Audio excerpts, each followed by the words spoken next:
السلام علیکم ویورز، آپ دیکھ رہے ہیں محاسبہ قادیانیت ٹی وی۔ تو آج کی جو یہ ویڈیو ہے، عصر حاضر میں جو اسلام مخالف فتنے ہیں ان کے بارے میں آپ کو آگاہ کرنا ہے۔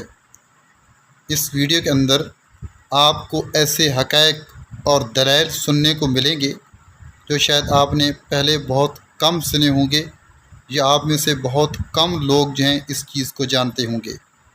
بحیثیت مسلم اور بحیثیت مسلمان یہ ہماری ذمہ داری ہے کہ جتنے بھی اسلام مخالف فتنے اس وقت مسلمانوں کے خلاف نبرد آزما ہیں، اور یہود ہنود جو ہیں وہ ایک گٹھ جوڑ کر کے مسلمانوں کے خلاف اور اسلام کے خلاف پروپیگنڈا کرتے ہوئے زہر آلود نظریات جو ہے ان کو پھیلانے کی کوشش کر رہے ہیں، اور جو ایمان ہے اس پہ حملہ آور ہونے کی کوشش کر رہے ہیں، اس کے بارے میں جو ہے ویورز میں آپ کو بتانے لگا ہوں۔ تو سب سے پہلے جو میں آپ کو بتاتا ہوں کہ جو عصر حاضر کا فتنہ ہے وہ کیا ہے۔ تو اس کی حقیقت جو ویورز یہ ہے کہ اسلام کا نام لے کر اسلام کو ڈسنا، اسے تحریفی نشتر لگانا، اس پر جرح و تنقید کی مشق کرنا اور محض مفروضات سے اس کے قطعی مسائل کو پامال کرنا ہر دور کے ملاحدہ و زنادقہ کا طرۂ امتیاز رہا ہے۔ پہلی صدی کے خوارج ہوں یا مابعد کے باطنیہ، تیسری صدی کے اصحاب التوحید ہوں یا دور حاضر کے ارباب فکر و نظر، دوسری صدی کا ابن المکفہ ہو یا 14ویں صدی کا اسلم جراج پوری، اکبری دور کے ابو الفضل اور فیضی ہوں یا ہمارے دور کے جاوید غامدی، ماضی قریب کے ڈاکٹر فضل الرحمان اور عمر احمد عثمانی ہوں یا آج کا عمار خان ناصر، سب کا مشترک مقصد، مشترک نقطہ نظر اور مشترک سرمایہ اسلام کی چار دیواری میں رخنہ اندازی کرنا ہے۔ ان کا خیال یہ ہے کہ اسلام کی اصل روح پہلی صدی کے وسط یا تقریباً آخر میں دفن ہو کر رہ گئی، اور اب جو مدون اسلام 13 یا 14 صدیوں سے مسلمانوں کے پاس موجود ہے، یہ وہ اسلام نہیں جو محمد صلی اللہ علیہ وآلہ وسلم نے پیش کیا تھا، بلکہ یہ اسلام مردہ کا ورثہ اور زندگی کی حرارت سے محروم جسد بے روح ہے، نعوذ باللہ من ذالک۔ اللہ تبارک و تعالیٰ نے حضور خاتم النبیین صلی اللہ علیہ وسلم کی برکت سے امت محمدیہ صلی اللہ علیہ وسلم سے اجتماعی عذاب اٹھا لی۔ اب اس امت پر کوئی ایسا عذاب نہیں آئے گا جس سے پوری امت ہلاک و برباد ہو جائے، لیکن اہل ایمان کے امتحان اور آزمائش کے لیے فتنے برابر پیدا ہوتے رہیں گے۔ چنانچہ نبی کریم صلی اللہ علیہ وآلہ وسلم کا ارشاد گرامی ہے، کل شین نقص الا الاشرف فإنه یزد فیہ، ہر چیز میں کمی ہوگی لیکن شر و فتن میں برابر اضافہ ہوتا رہے گا۔ تو یہ ہے خطرناک عصر حاضر کا فتنہ، جس کا ایک پوائنٹ میں نے آپ کو بتایا، اور جو اس کا آگے پوائنٹ ہے کہ فتنہ عربی زبان کا لفظ ہے جو متعدد معنی کے لیے قرآن کریم میں بھی استعمال ہوا ہے، لیکن معروف معنی و نگار فساد ہی ہے، لیکن معروف اس کا جو معنی ہے وہ دنگا فساد ہی ہے، اور اسی معنی میں یہ لفظ اردو میں بھی مشتمل ہے۔ روزمرہ کی گفتگو میں بھی فتنہ و فساد وغیرہ الفاظ ہم استعمال کرتے رہتے ہیں۔ حضور نبی کریم صلی اللہ علیہ وسلم کی پیش گوئی کے مطابق امت محمدیہ مسلسل فتنوں کا شکار رہے گی۔ آج نقشہ عالم پر نگاہ دوڑائیے، حرمین شریفین سے لے کر تمام عرب ممالک، ایشیا، یورپ، افریقہ اور امریکہ، سبھی خطے شرور و فتن کی لپیٹ میں ہیں۔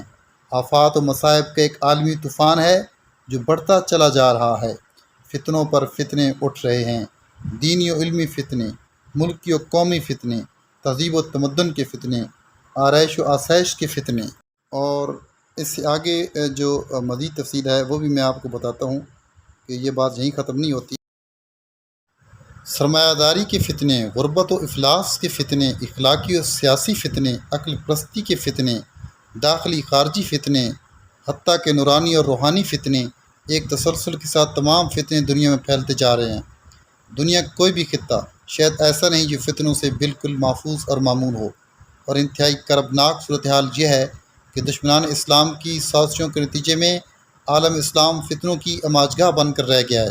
اسلام کے نام پر فتنے، اسلامی عقائد اور اسلامی اعمال میں فتنوں کی شورش برپا ہے۔ فریق مخالف کے خلاف کفر و دلال کی مشین گن تھامے ہر کوئی اسلام کا ٹھیکیدار نظر آتا ہے۔ یورپ سے درآمد شدہ دانشور، مسلمانوں کے ایمان کو ختم یا کم از کم کمزور کرنے کے لیے آئے دن نئی تحقیق اور جدید ریسرچ کے نعرے بلند کر رہے ہیں۔ کلمی جولانیاں زبان کی سلالت و روانی چرب لسانی کے ذریعے اذہان و عقول کو متاثر کر کے احکام دین سے باغی کرنا ان کے فرائض منصبی میں داخل ہے۔ ان سے کچھ اور نہ بن پڑے تو اچھے بھلے مسلمان کو اس کے عقائد افکار کے حوالے سے شک میں تو ڈال ہی دیتے ہیں، اور یہ سب اسی وجہ سے ہے کہ ہم مسلمانوں نے اپنے خالق سے بے پرواہی اختیار کر لیا۔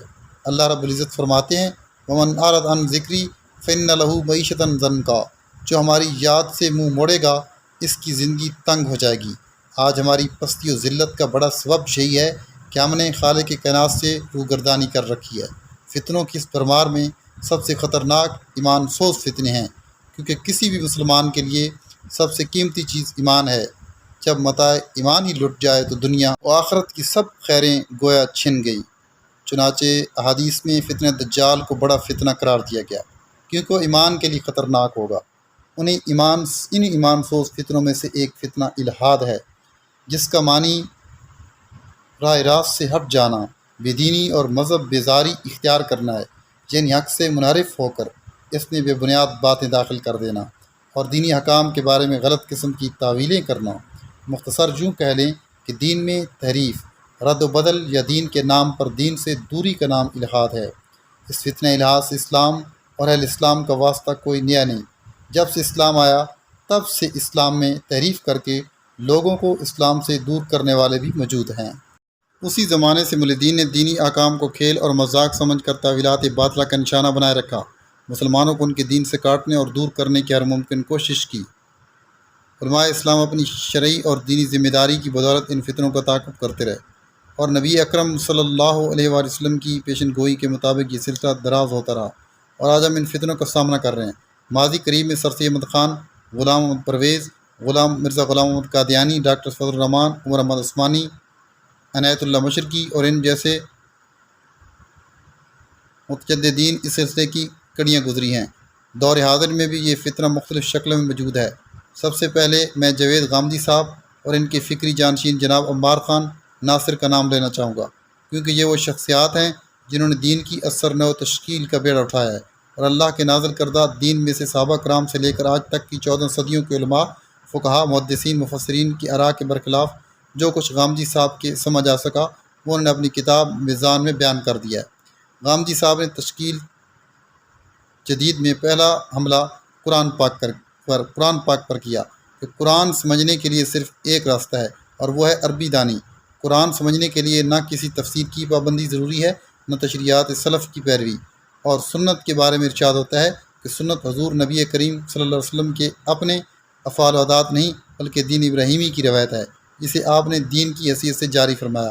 نیز سنت کو سمجھنے کے لیے دین ابراہیمی کے حاملین یہود و نصارہ کے عمل تواتر کو دیکھا جائے گا، امت محمدیہ کے تواتر عملی کو نہیں، استغفر اللہ معاذ اللہ۔ اور یہ تیسرا اصول یہ وضع کیا کہ حلت و حرمت اور جواز عدم جواز کے لیے مدار شریعت نہیں، فطرت اور عقل انسانی ہے۔ ان اصول ثلاثہ سے دین کا کوئی جز بچتا نظر آئے، مثلا حدود و تعزیرات اور اقدامی جہاد وغیرہ، تو اس کے بندوبست کے لیے قانون اتمام حجت نامی اصطلاح مرز وجود میں لائی گئی۔ لیجئے، قرآن مجید کی تمام تر تفاسیر سے بھی آزادی ملی، سنت کے نام پر ملا لوگ جو قیود لگاتے ہیں ان سے بھی جان چھوٹی، اور شریعت کے گورکھ دھندے سے بھی خلاصی ہوئی۔ اب غامدی صاحب ہیں اور قرآن کی آیات اپنی عربی دانی کی بنیاد پر جس آیت کی جو چاہیں تشریح کریں۔ غامدی صاحب ہیں اور دین ابراہیمی کی روایات، لہذا سنتوں کی تعداد سمٹ کر 27 رہ گئی۔ غامدی صاحب ہیں اور ان کی فطرت سلیمہ، لہذا اپنی فطرت سے سوال کر کے جسے چاہیں حلال قرار دیں، جسے چاہیں حرام۔ رہی صحیح کثر قانون اتمام حجت پوری کر دے گا، رہے نام ملت غامدیہ کا۔ اسی اصول کے پیش نظر انہوں نے حیات عیسیٰ، ظہور مہدی، حجیت حدیث، داڑھی کی سنیت، حجیت اجماع، رجم کی حد، قرآن کریم کی مختلف قراءات، تصوف، مسلم و غیر مسلم اور مرد و عورت کی گواہی میں فرق، زکوٰۃ کے معین نصاب، اور نبی کریم کے افعال و اعمال کی سنیت کا انکار کر دیا کہ قرآن ان سے خاموش ہے، اور موسیقی، تصویر، بیمہ وغیرہ کو اس لیے جائز قرار دے دیا کہ قرآن ان سے منع نہیں کرتا۔ نبی کریم صلی اللہ علیہ وسلم کی سینکڑوں سنتوں کا انکار اس بنا پر کر دیا کہ دین ابراہیمی کی روایت نہیں، اور کھانے کی چیزوں میں 4 چیزوں کے سوا سب کی حرمت شرعی کا انکار کر دیا تو وہ فطرت پر موقوف ہیں، اور اقدامی جہاد، مرتد کی شرعی سزا اور مسئلہ تکفیر کو قانون اتمام حجت میں نپٹا دیا۔ عمار خان صاحب اکثر مسائل میں تو غامدی صاحب کے بالکل قدم بقدم ہیں۔ چنانچہ تفصیل بالرائے، انکار اجماع، انکار سزائے ارتاد و رجم، اقدام جہاد کے انکار اور تصوف و اہل تصوف کی استہزاء میں بیان غامدی اصغر ہیں، اور بعض مسائل جن میں وہ سمجھتے ہیں اگر میں نے غامدی صاحب سے اتفاق کیا تو امت کی اجتماعی رائے کی روشنی میں دائرہ اسلام سے خارج قرار پاؤں گا، تو ان میں انکار کی بجائے تشکیک اور نفس مسلک کی اصل حیثیت کو مجروح کرنے کی کوشش کرتے ہیں۔ چنانچہ داڑھی کی شرعی حیثیت، حیات عیسیٰ اور مسئلہ تکفیر وغیرہ مسائل میں وہ اسی راہ پر گامزن ہیں۔ ان افکار کا یقینی نتیجہ مذہب بیزاری، دینی تشکیک و تذبذب، تمام امت اسلامیہ کی تجہیل اور تحمیق اور قدیم علماء امت اور حاملین دین کو ناقابل اعتماد مجرم قرار دینا اور اسلام کی پوری تاریخ در تاریخ دکھلانا ہے۔ غامدی صاحب کے وضع کردہ فہم و دین کے اصولوں کے نتیجے میں کیا کچھ ہمارے ہاتھ سے جاتا ہے، اس کے تصور سے بھی رونگٹے کھڑے ہو جاتے ہیں۔ قرآن کریم کی تفسیر و تشریح میں جو کچھ صاحب قرآن نے بیان فرمایا وہ ناقابل اعتبار ٹھہرا کہ قرآن سمجھنے کا مدار فقط عربی دانی ہے۔ اقوال صحابہ و تابعین، تشریحات، مفسرین اور فقہاء کرام کے قرآن سے اخذ کردہ مسائل و حکام سب بیک جنبش قلم ناقابل التفات ٹھہرے۔ سنت رسول اور آثار صحابہ کی پابندی بھی غیر لازم ہوئی۔ سنت تو دین ابراہیمی کی روایت ہے، اور اجماع کو تو غامدی صاحب نے صاف لفظوں میں بدعت اور عمار خان نے علمی افسانہ لکھ دیا۔ یوں پوری امت مبتدع و افسانوی کردار کی حامل ٹھہری۔ تصوف کو جناب نے عالمگیر دلالت قرار دے کر تمام صوفیاء ملت کو گمراہی کے گڑھے میں دھکیل دیا۔ یہود و نصارہ کے لیے نبی کریم پر ایمان کو غیر ضروری قرار دے کر کلمہ اسلام کی اہمیت ختم کر ڈالی۔ الغرض کلمہ اسلام سے لے کر دین کے معمولی حکم تک سب کو غامدی صاحب نے مردود، ناقابل التفات یا مشکوک کر دیا، نعوذ باللہ، اور 14 صدیوں کا اجماعی تعامل اور جمہور اہل علم کا موقف غیر معتبر ٹھہرا۔ اب دین کو سمجھنے کا وہ ذریعہ عقل غامدی اور فطرت عمار ہے۔ آذن اللہ تعالیٰ معاف کرے، استغفر اللہ معاذ اللہ۔ طرفہ تماشا یہ ہے کہ اس تعریف دین کا نام تحقیق اسلام اور الحاد فی الدین کا نام اظہار حقیقت رکھا جاتا ہے۔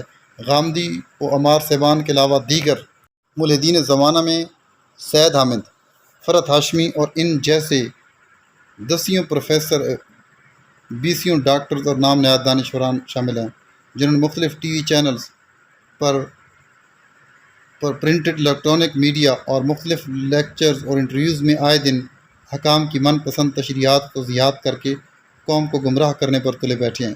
ان سے ہٹ کر اسکولوں کالجوں میں رائج انگریزی کلچر، یہود و ہنود کی تہذیب و تمدن بھی الحاد پھیلانے میں پیش ہے۔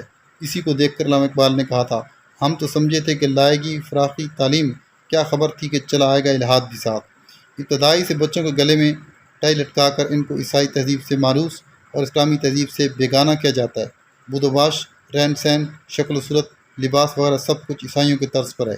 مخلوط تعلیم ہم نے شروع کر رکھی ہے، بے حیائی اور فحاشی کے حلقے ہمارے گھروں میں لگے ہوئے ہیں۔